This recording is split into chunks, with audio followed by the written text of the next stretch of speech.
ලාල්කාන්ත අමතිවරයාගේ වත්කම් බැරකම් සම්බන්ධයෙන් දෙක නාලිකාවකට විරුද්ධව එන්තරවාසී යවලා තිනවා.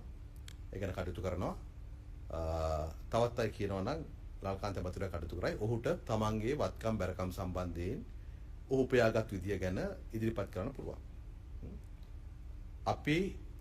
අපිට තිබෙන සියලු දේවල්, ඒ කියන්නේ අපිට පුද්ගලිකව අයිති දේවල් පමණක් නොවේ, සමහර විට අපේ පක්ෂයට ඇති දේවල්.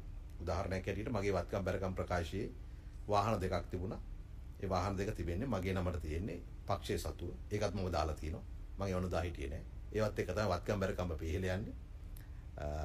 ඉතින් මේ ආදී හැටියට අපි සතුව කොහේ හරි නමකට කොතනක හරි තියෙන හැම දෙයක්ම ඉදිරිපත් කරලා තියෙනවා. ඒක අරගෙන ප්‍රසිද්ධිය ප්‍රකාශයට පත් කරන එක තරම් දෙයක් නෙමෙයි. මොකද අපි ඒව එළියට දාන්න හොඳ නිසා තමයි ඒව ඉදිරිපත් කළ යුතු නිසා තමයි ඉදිරිපත් කළේ. මම කියන්නේ දේශපාලනය කරන සා අනිත් අය හැමදෙනාම තමන්ගේ ඇත්ත වත්කම් බැරකම් ඉදිරිපත් කරන්න.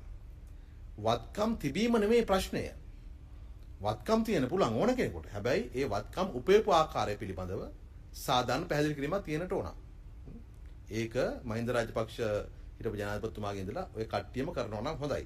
තියෙන වත්කම් ඔක්කොම ඉදිරිපත් කරන මතක නැහැ කියලා කියන්නේ නැතුව එතකොට කාටත් පුළුවන් ඒවා ඉපෙව ආකාර සාධාරණ නැද්ද කියලා බලා ගන්න. ඔබ ප්‍රශ්න කළ යුතු වන්නේ අතර වත්කම් ප්‍රමාණයට වඩා ඉදිරිපත් ඒවා උපයපු ආකාරය පිළිබඳව. ඒක කියාගන්න බැන්න තමයි ප්‍රශ්න තියෙන්නේ.